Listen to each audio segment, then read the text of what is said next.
Okay. So Nathan, let's talk about how the North Carolina Connections Academy will work.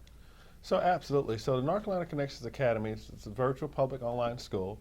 It works where kids have the flexibility along with their parent, or i.e. what we call learning coach. Well, they'll be able to log in through our Connexus system, which is our educational management system, which not only their lessons will be housed there, but their gradebook will be housed there, their assessments will be housed in there, as well as their resources, as well as methods of communicating with the school. It's all in this Connexus. So parents will log into the Connexus with their student, and they will see their schedule, and their schedule would be their classes and their assignments. And then they will log in to their assignments, and they will get to read their syllabus and read their lessons. Then the teachers are available there, which are, we all have North Carolina certified teachers, would be there to assist the parents in walking them through that module, that particular lesson. And assessments are given, and the teachers are given assessments just to check for comprehension. And in the event that there's some concerns there with the percentage of kids maybe mastering that concept, then our teachers will be available into what we call something really incredible. It's a live lesson.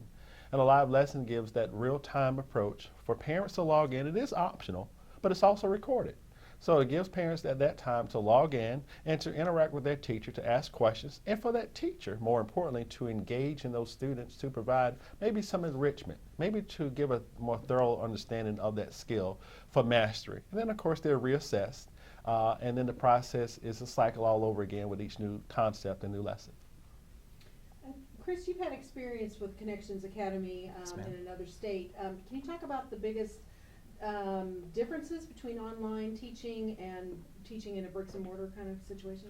Absolutely. Online teaching tends to be a little bit more student focused because in a brick and mortar setting, you have a teacher at the front of the class and they're teaching directly to 30 people, and it's kind of a one size fits all. Whereas online, the students log in, the curriculum is asynchronous, which means that it's basically coming right at them. They move at their own pace. They don't have to worry about whether or not they finish up at the same time as their neighbor does. They can slow it down, back it up, they can flip through it. And our lessons also, just want to point out too, is that they do touch on multiple modals of learning. So not just reading and writing, but they also have a lot of video, a lot of audio, things like that, things that can kind of engage multiple learners. But then what happens is I work with my students one-on-one a lot more than I did in the brick and mortar classroom. So if I'm looking at my numbers, because I pull up my numbers every morning to see what's going on with those assessments Mr. Currie was talking about. Right. If I notice, little Susie, she was doing great up until she got to lesson 5, and then suddenly her grade point average went from an 89% to a 20.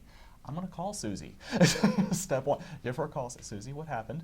And then we'll kind of go back through and we'll do some remediation and kind of help her out there. But on the flip side of that too is if I notice that I've got a student that's consistently 98, 99, 100, then I need to call that student and challenge them and enrich them and give them things that can engage them so they don't get burnout or bored or something like that.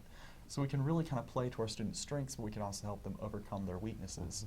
The other thing is that my teaching to a large class or a body of students at one time, that happens more in the live lessons. But that's kind of different from the original classroom because I don't have to spend as much time on direct instruction. I can also facilitate those group activities. I can facilitate cooperative learning. That also kind of plays into the social aspect because it's kind of nice that they don't see each other really because it kind of takes a lot of the pressure off. Now they're just engaging each other's intellect and their interests and not so much saying, oh, well, he doesn't wear Nikes, I'm not going to talk to him. We don't have any of that pressure. So when they finally do meet each other, students from all different walks of life come together and they're already friends so the first time they make eye contact. So. And this gives parents and students a little more flexibility. Can you talk a little bit about that and why that's important? Absolutely, and that's one of the great things about North Carolina Connections Academy is that flexibility. We understand the daily hustle and bustle of our families, working families. We understand the daily hustle and bustle of children. They're involved with traveling sports. They're involved with maybe anxiety, and unfortunately some students are dealing with bullying.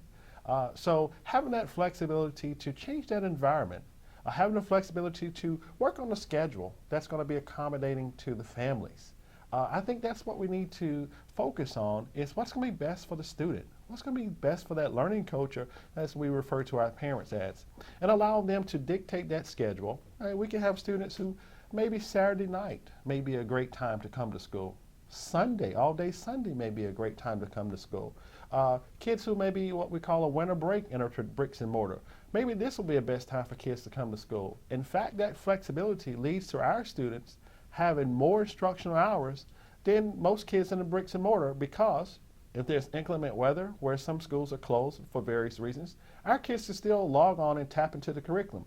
The curriculum, as Chris mentioned, is very, very rigorous, but it's also available 24/7 to our families. So that's something that we pride ourselves on, in that flexibility to come to school when it's good time for you to come, but wherever it's convenient for you to come to school as well. Chris, what are some of the greatest rewards as an online virtual teacher that you experience? It's really hard to kind of put a single value in there because I mean there's so many of them. I mean I think one of my favorites would probably be getting to know my students and watching them struggle and then ultimately succeed throughout the year, because you really get a pulse for their actual individual growth, especially because I have them from August until June. And a traditional brick and mortar classroom, especially one that's on like the block system, I might have them from August till December and then they're gone. I don't see them again. So working with them throughout the year and calling directly to my students, especially into their homes, getting to know them and their families and seeing the development that happens over the course of the year. I mean, it's pretty awesome. I mean, especially I think of one student, he couldn't put 2 sentences together when we got him in August. And he turned in a 7-page paper when I asked for 3. That was fun to grade. That following April, it was just awesome to see him grow like that.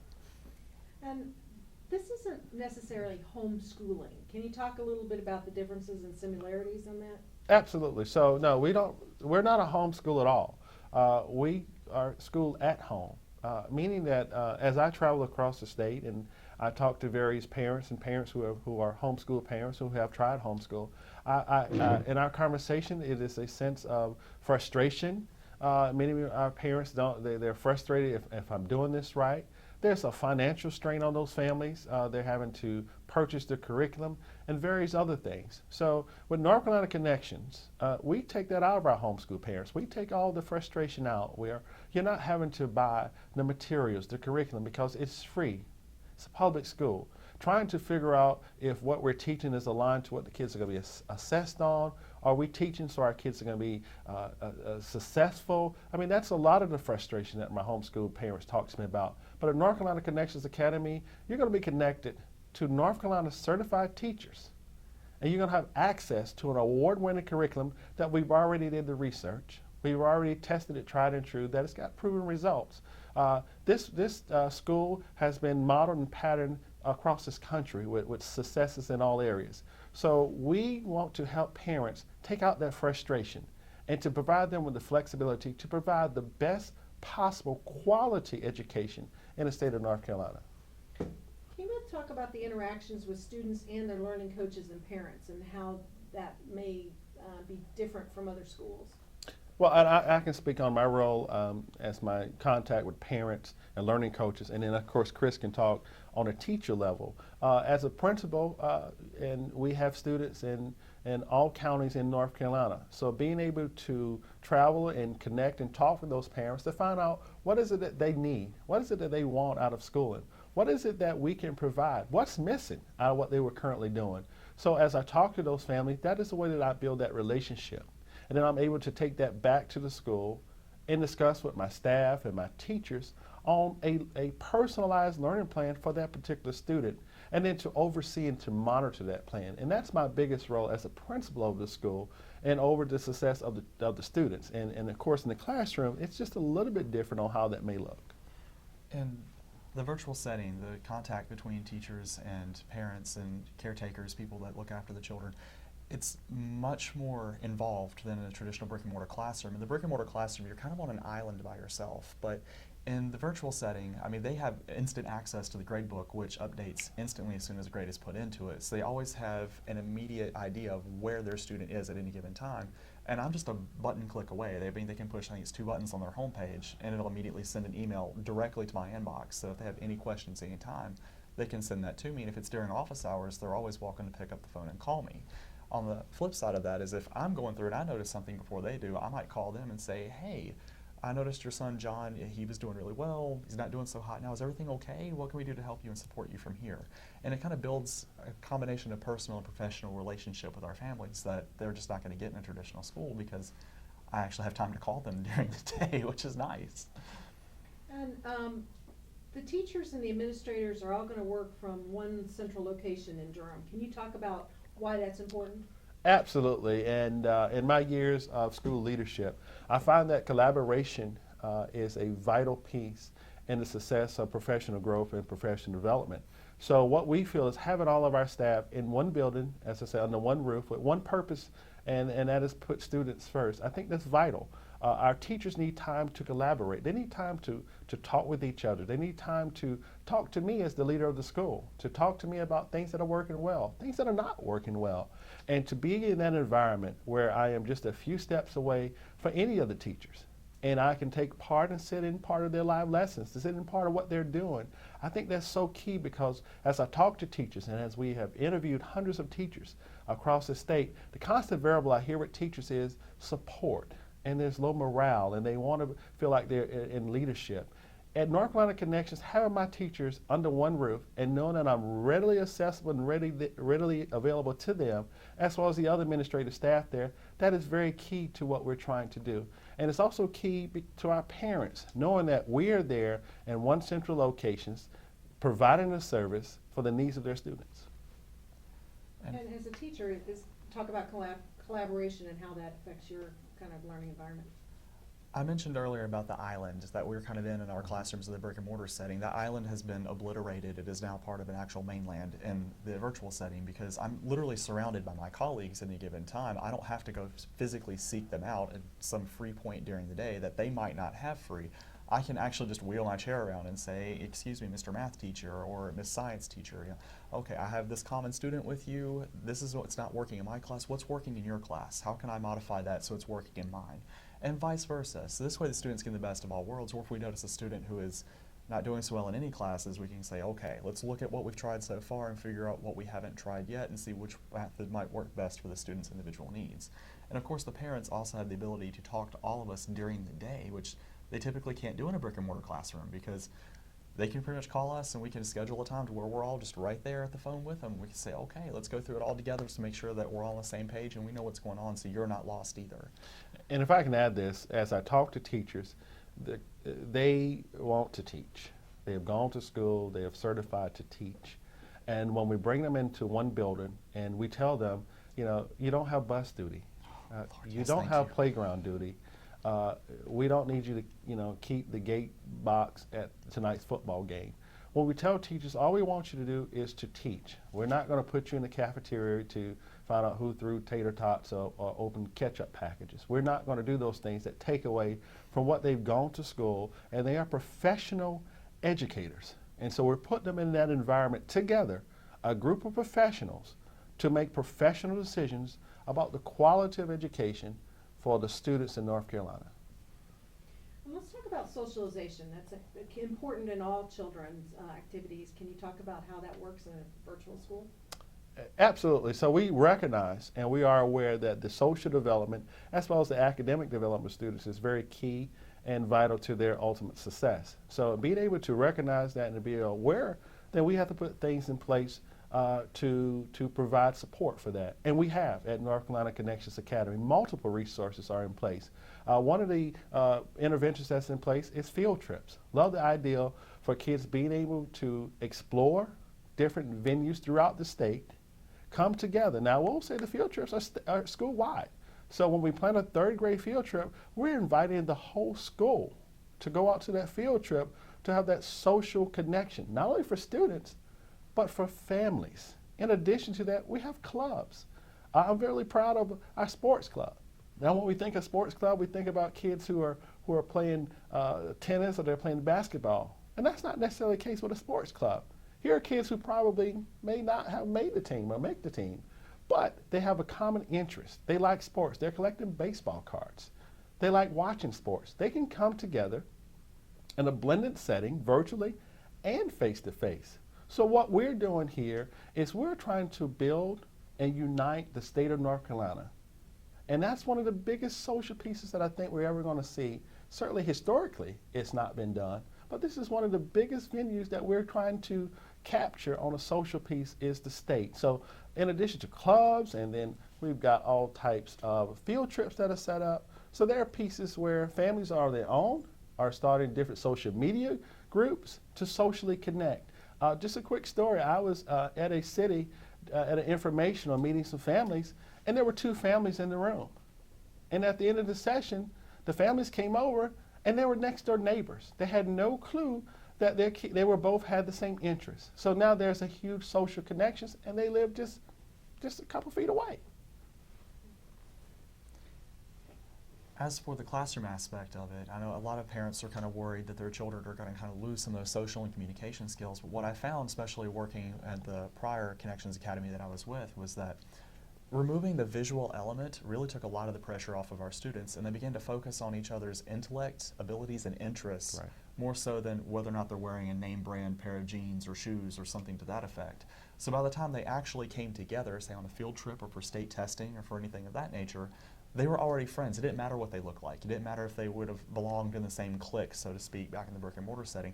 They already cared about each other, and that was kind of something I don't think they could have built face to face right off the bat necessarily. And one thing I add is it's what we're doing is going to connect different communities and different families who, as Chris stated, for various reasons, probably would have connected. And so we're able to put a shield over our eyes and look at this child, not from where they come from, certainly not because of their race, color, or their creed, but that child and their talents. And what we're doing is we're putting the blindfold on, and we're saying we're taking all students, and we're providing them with a sound, basic, quality education in the state. And I know that the North Carolina Connections Academy has reached its enrollment cap. Yes. But how do families who are interested in getting in actually do that? Absolutely. So we're really proud that we unfortunately we had a cap of 1,500, but we're proud that we have reached that capacity of 1,500 with several kids on our waiting list. So I do encourage families who are very interested in North Carolina Connections Academy, continue that enrollment. In fact, enrollment is all year. We do not close off enrollment. We do have a waiting list, so if by chance a family moves throughout the year, maybe it's a third grader that has to move, then we're able to go to our waiting list and to replace that position with the student in that grade span, elementary span. So I do encourage families that although there's a waiting list, please go ahead and go through the enrollment process. Now we'll say next year we are adding the 10th grade, and so we will increase our capacity for next year. So we will have space, but right now, just because we're at capacity, we still want you to enroll because we do have a waiting list. And with that waiting list, it is rapidly moving as well. And about what kind of teachers are you looking for in this kind of setting? Well, part of what I'm looking for in teaching is teachers who are risk takers. And that is part of my interview process, is to observe risk takers and to talk to teachers who have taken risk, who have a desire to take a risk, and teachers that have innovation. They're dealing with being innovative in their approaches to learning, to think outside the box. If you have those variables and characteristics that you're risk-taking, you're a risk taker, and you want to be innovative, then those are elements that we're looking for in North Carolina Connections teachers. And then I know as we working with teachers, there's different elements that a teacher, they're looking for in working with teachers as well. In addition to that, just being a teacher, I know that one of the things that we need from our colleagues is we need people who are very emotionally intelligent and people who are very strong communicators, both Right. verbally and in writing, because communication is key. Since we don't always have those physical cues from our students, we can't see that they might, every time they say something, like for example, that might be not true, for example, in the classroom, they scratch their ear. Okay, we can't see that. So we have to be able to pick up other kinds of cues and things of that nature. So I would say emotional intelligence, in order to monitor the overall health of your student and the ability to communicate well, are two absolute musts for a teacher in the virtual setting. And just one more thing, we know that there's another online school in the state. Just how does North Carolina Connections Academy, how are you different? What sets you apart? Well, I don't know much about what their curriculum offerings are, but I will say one of the major differences is that our teachers are in one building together, and for multiple reasons, with collaboration, relationship building, team building. So I think that once we have those elements and have people together, it creates a stronger culture of school. It creates a very positive environment. So as our teachers, when they begin to start to work remotely, then they have that fundamental training, and they've already have that connections with their teachers that they spent some time with in training. And we feel confident, and they feel confident about what they're doing. And I think that's going to lend itself to a stronger school, a stronger staff, and ultimately a stronger and more enriched education for students. Is there anything else either of you want to